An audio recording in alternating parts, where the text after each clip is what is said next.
Welcome my dear students. आज के session में हम बात करने वाले हैं ईथर के विषय में। तो ईथर क्या होते हैं, ईथर कौन से यौगिक हैं?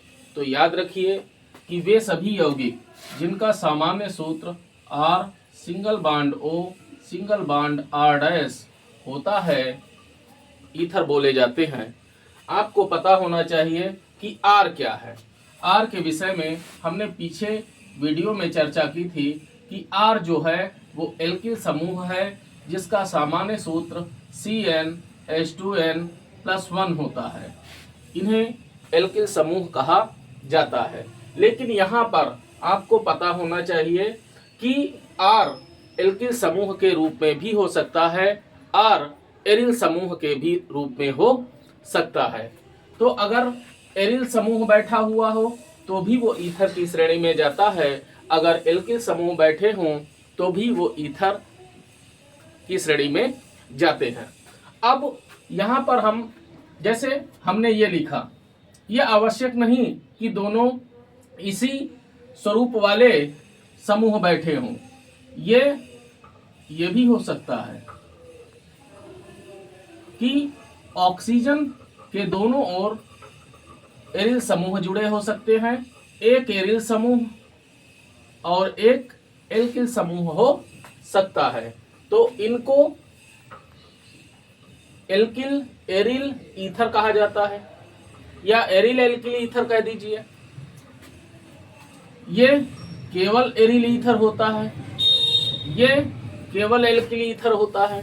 तो ईथर तीन प्रकार के हो गए, आपके सामने लिखे हुए हैं। जैसे हमने पहला उदाहरण दिया इससे संबंधित, ये जैसे हमने लिखा CH3OCH3, तो ये क्या है?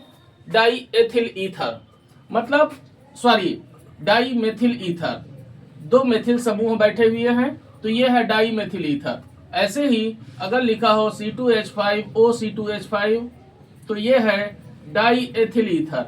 वहीं हम इसकी बात करें तो इसमें क्या है? C6H5OC6H5। ये ऐसे लिखा हो या हम इसको ऐसे भी दर्शा सकते हैं। जो बेटा ये है वही ये है। ये क्या है? ये है डाईफेनिल ईथर। क्या है ये? Diphenyl ether. ये क्या है? Diethyl ether. ये क्या है? Dimethyl ether. अगर हम इसकी बात करें तो इसमें एक और एल समूह यानी C6H5 और दूसरी ओर कोई भी एल्किल समूह बैठा हो सकता है। समझ में आई बात? ये क्या है? Methyl phenyl ether. Methyl phenyl ether. जैसे अगर ये हो या ये बैठा हो, अब एल्किल की जगह मेथिल की जगह पे एथिल समूह हो सकता है, तो क्या हो जाएगा? Ethyl phenyl ether. Ethyl phenyl ether. अब अगर हम IUPAC की बात करें तो याद रखिए हमेशा छोटी कार्बन श्रृंखला के साथ में ऑक्सीजन जुड़ता है और ऑक्सीजन से ऑक्सी शब्द लिया जाता है। ये दो कार्बन श्रृंखला वाला है तो दो कार्बन श्रृंखला एथिल ग्रुप है, तो एथिल ग्रुप के साथ में हम एथ के साथ ऑक्सी जोड़ते हैं तो क्या बनेगा? एथॉक्सी। और ये पूरा हाइड्रोकार्बन का ही नाम लिया जाता है बेंजीन, तो क्या बनेगा? Ethoxy benzene. ये क्या बन जाएगा? Methoxy benzene. समझ में आई बात? ये क्या बन जाएगा? Phenoxy benzene. समझ में आई बात? ये इधर क्या बन जाएगा? Ethoxy ethane. ये क्या बन जाएगा? Methoxy methane. बात समझ में आई? अगर यही समान एल्किल ग्रुप हमने यहाँ पे दिखाए, असमान भी हो सकते हैं, जैसे C2H5OCH3, तब क्या होगा? Methoxy ethane. फिर से ध्यान दे लीजिए बेटा कि ईथर जो है वो तीन प्रकार के हैं। एक ये वाला ईथर, दूसरा ये वाला ईथर, तीसरा ये वाला ईथर। तो अगर दोनों एल्किल समूह हो तो एल्किल ईथर होते हैं, अगर दोनों एरिल समूह हो तो एरिल ईथर होते हैं, तीसरा एक समूह एरिल हो और दूसरा एल्किल हो तो एरिल एल्किल ईथर बोले जाते हैं या एल्किल एरिल ईथर भी इसे बोल सकते हो। ठीक है, तो अब हम ईथर बनाने की सामान्य विधियों पर चर्चा करने वाले हैं।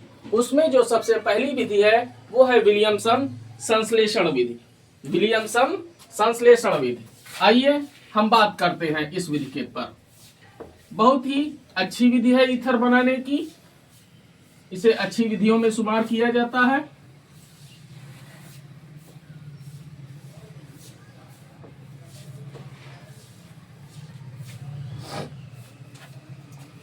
तो देखिए कैसे बनाया जाता है कि जब हम सोडियम एल्कोक्साइड को,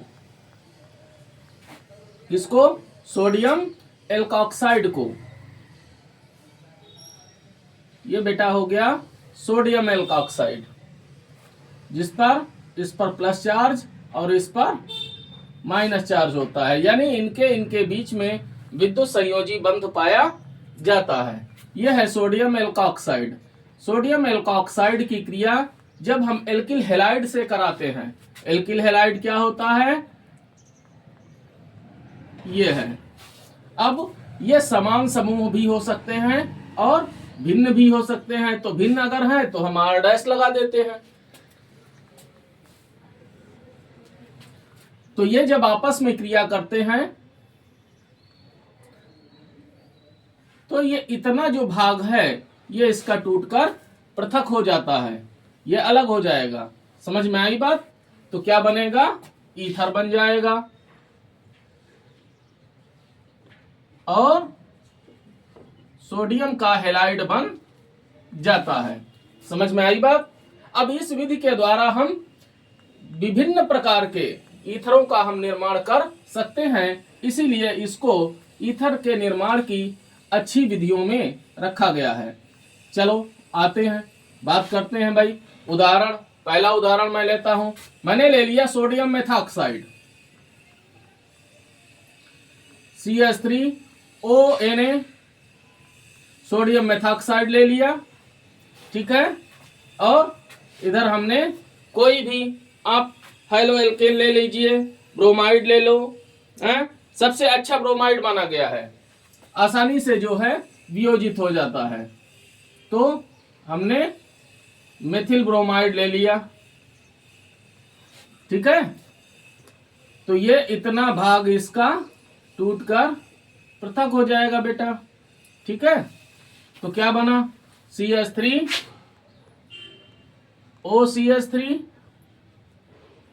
प्लस NaBr। ये क्या है, यह है सोडियम मेथॉक्साइड, सोडियम मेथॉक्साइड। ये क्या है, मेथिल ब्रोमाइड,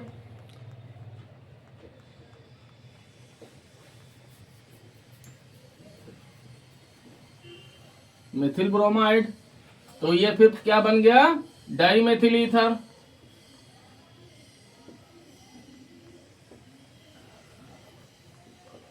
IUPAC नाम मेथॉक्सीमेथेन,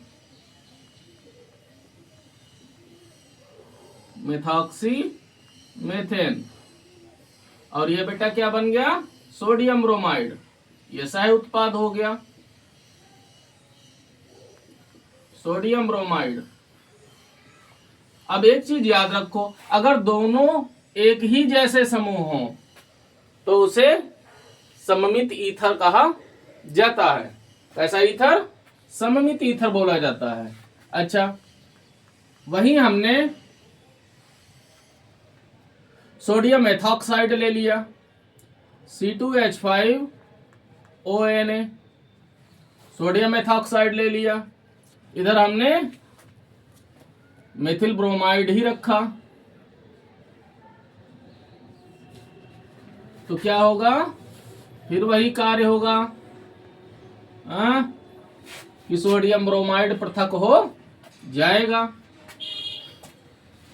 क्योंकि क्यों ऐसा होता है, ऐसा है बेटा कि ये जो ब्रोमीन है ये ऑक्सीजन की तुलना में अधिक विद्युत ऋणी है और ये प्रबल विद्युत धनी है, तो प्रबल प्रबल वाले के संपर्क में चला जाता है, ठीक है।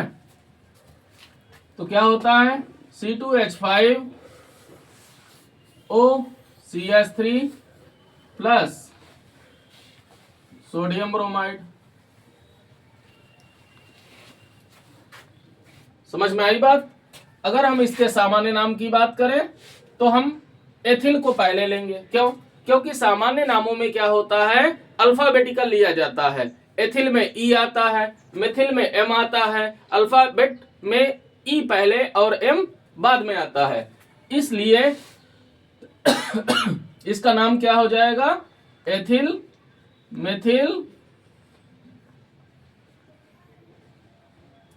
ईथर। लेकिन जब हम आईयूपीएसी नाम पे चलेंगे तब क्या होगा, हमने कहा था ऑक्सीजन जो ऑक्सी शब्द है वो छोटे कार्बन श्रृंखला के साथ में जाएगा, यानी छोटी एल्किल समूह के साथ में बैठेगा। तो क्या हो जाएगा, ये मेथॉक्सी एथेन।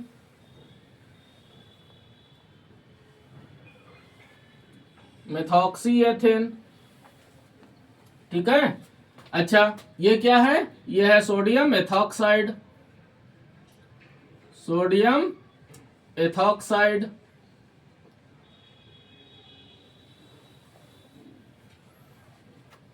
बात समझ में आई। तीसरा, जैसे हमको केवल जो है एरिल ईथर बनाना हो, डाई एरिल ईथर, तो हम कैसे बनाएंगे। तो हमने एक इधर ले लिया सोडियम फिनॉक्साइड,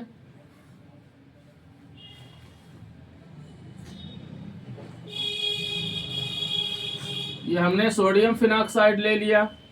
दूसरे इधर हमने फिनिल ब्रोमाइड ले लिया,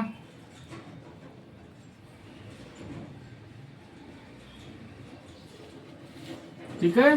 तो ये इतना भाग इसका टूटकर अलग हो जाता है।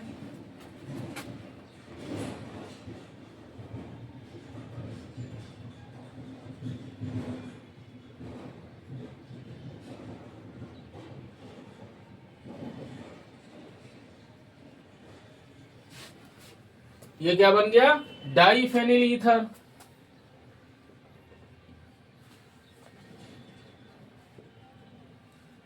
डाईफेनिल ईथर, समझ में आई बात। ये क्या है बेटा, सोडियम फिनॉक्साइड,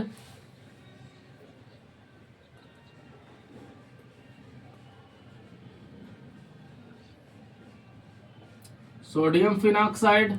ये क्या है, ये है फेनिल ब्रोमाइड,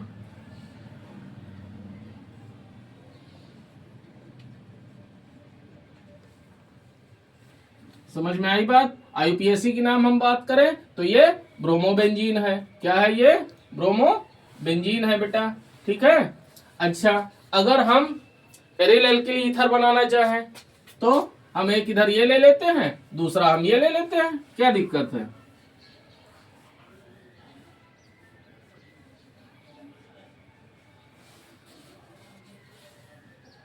ये हमने ले लिया, इधर हमने ये ले लिया, ठीक है। तो ये इतना भाग इसका टूटकर पृथक हो जाएगा, ठीक है। तो ये क्या बनेगा,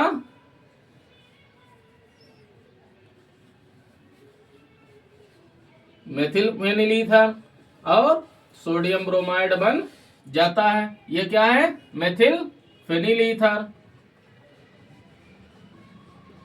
क्योंकि मेथिल में एम आता है पहले है, फेनिल का है पी है बाद में आता है, मेथिल फेनिल ईथर, ठीक है।